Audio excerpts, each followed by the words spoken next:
Example 11. Find the area of a right angle triangle whose base is 18 cm and height is 12 cm. Area of a right angle triangle of BH square units. So base or height number multiply panni number find out pannu. So area of a square na a square, that is a square. Area of a right angle triangle na of BH.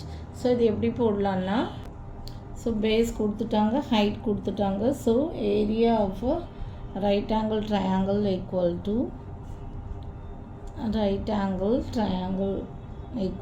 என்னன்னா first எதுக்கு எடுத்தாலும் formula எழுதுருங்க.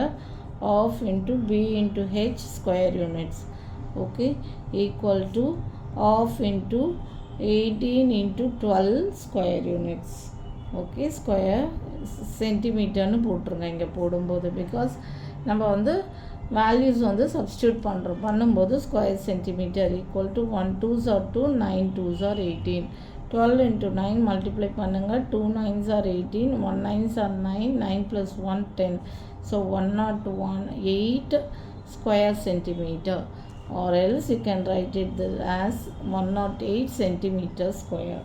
So ஏரியானாலே centimetre ஸ்கொயரில் வரணும். வேறு base கண்டுபிடி height கண்டுபிடின்னு சொன்னாங்கன்னா வெறும் சென்டிமீட்டர்னு போடணும். ஏரியானாலே நம்மளுக்கு formula half into B into H square units. So நம்ம எப்போவுமே இந்த சென்டிமீட்டர் ஸ்கொயர்னு போட்டுட்டு ஆன்சர் போட்டால் உங்களுக்கு ஃபுல் மார்க் கிடச்சிரும். Okay, next example 12.